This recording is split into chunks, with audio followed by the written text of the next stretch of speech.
इस सब के बीच में एक और बड़ी खबर आ रही है। निकोपोल पर रूस का ताबड़तोड़ हमला। ब्रेक करिए विद द विजुअल्स।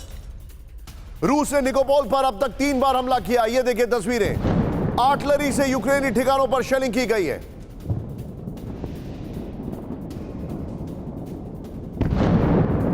इस सब के बीच में एक और बड़ी खबर। वॉर जोन में Mi-28 का action with the visuals. Break करिए।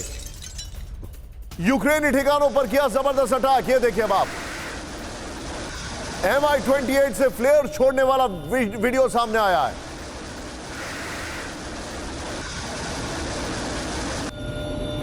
लेकिन आज की एक बड़ी खबर, यूक्रेन को भारी पड़ा काउंटर ऑफेंसिव। इस वक्त की बड़ी खबर। ब्रेक करिए with the visuals. Counter offensive में मारे गए हजारों सैनिक। यूक्रेन के 43,000 सैनिक ढेर हो चुके। भारी मात्रा में हथियार भी नष्ट हैं। मैं चाहूंगा सीधे आइए इसकी वॉल दिखाइए। वॉल के साथ बगल में ब्रेकिंग और शॉट दिखाइएगा। ये जो जानकारी मैं आपको दिखा रहा हूं, ये देखिए काउंटर ऑफेंसिव। रूस के खिलाफ काउंटर ऑफेंसिव यूक्रेन को भारी पड़ा है। ये इंफॉर्मेशन हमारे पास आ रही है। काउंटर ऑफेंसिव में यूक्रेन के 43,000 सैनिक मारे गए हैं। नेक्स्ट दिखाइए। रूसी हमले में यूक्रेन के 5,000 से ज्यादा हथियार नष्ट हो गए हैं। 26 कॉम्बैट एयरक्राफ्ट और 25 लेपर्ड टैंक बर्बाद हो गए हैं। 747 फील्ड आर्टिलरी गन और 76 M777 आर्टिलरी सिस्टम तबाह हो गए हैं। यह बड़ी खबर आ रही है। लेकिन इस सब के बीच में एक और बड़ी खबर। हथियारी, अब यह फ्लोर ब्रेकिंग है। अगली देखिए खबर। हथियारों पर पानी की तरह पैसा बहा रहा है रूस। ब्रेक करिए। रूस ने रक्षा खर्च $100 बिलियन तक बढ़ाया। रूस ने रक्षा खर्च 2 गुना से ज्यादा किया। नॉर्मल ब्रेकिंग और शॉट दिखाइए। 2023 में रूस ने अब तक $626 करोड़ खर्च किए हैं।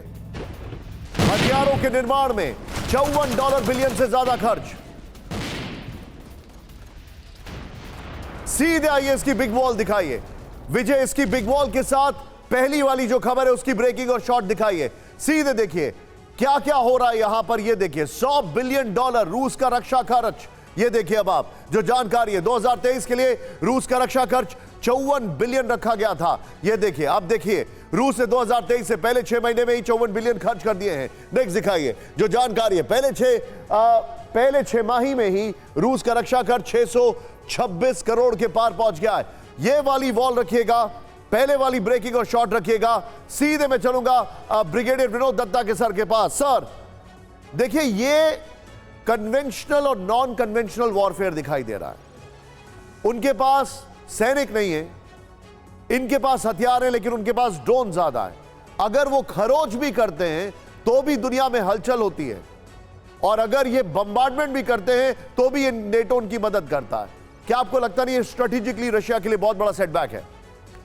हाँ, यकीनन। देखिए, जैसा जनरल साहब ने भी पहले कहा था कि रशिया कब तक इस बात के मतलब मुखौटे में रहेगा कि साहब यूक्रेन को हमने पछाड़ दिया है। अगर यूक्रेन इस वॉर को रशिया के अंदर ले गया है, मॉस्को पे अटैक हो रहे हैं, क्रीमिया जो काफी सेंसिटिव एरिया है और पुतिन साहब के काफी क्लोज है, अगर वहां अटैक हो रहे हैं ड्रोन से, तो यकीनन रशिया के लिए एक बहुत बड़ा सेटबैक है और रशिया को रिटेलिएट करना चाहिए।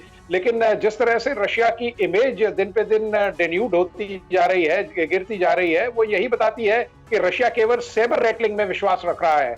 आप ये देखिए कि जिस तरह से मॉस्को पे अटैक हुए हैं, जिस तरह से और कई जो स्ट्रेटेजिक टारगेट्स हैं उन पे अटैक हुए हैं, नुकसान बहुत ज्यादा नहीं हुआ हो, लेकिन जो उसकी स्ट्रेटेजिक जो मैसेजिंग है उसमें यूक्रेन यकीनन कामयाब हुआ है। तो रशिया को चाहिए कि वो मतलब अपना जो वर्चस्व है उसको कायम रखे, क्योंकि अगर छोटे मोटे अटैक भी यूक्रेन कर रहा है तो उसकी सफलता इसमें दिखाई दे रही है। उसकी जो टेक्निकल एडवांसेस हैं वो उसमें मुखर रूप से होके सामने आ रहा है। तो सर मेरे पास इसी का एक और एनेक्स्चर है खबर का। देखिए सीधे आइए। कॉम्बैट स्किल बढ़ा रहा है रूस। ब्रेक करिए। सैनिकों को दी जा रही विशेष ट्रेनिंग। ब्रेक करिए विद द विजुअल्स। रूसी एयरबोर्न ट्रूप्स की चल रही है ट्रेनिंग। ये देखिए अब आप, ये रियल ट्रेनिंग के विजुअल्स आ रहे हैं। ये देखिए अब आप रूसी सैनिकों की ट्रेनिंग के वीडियो। ये देखिए अब आप। और इस सब के बीच में जरा ब्रांडिंग चेंज करिए।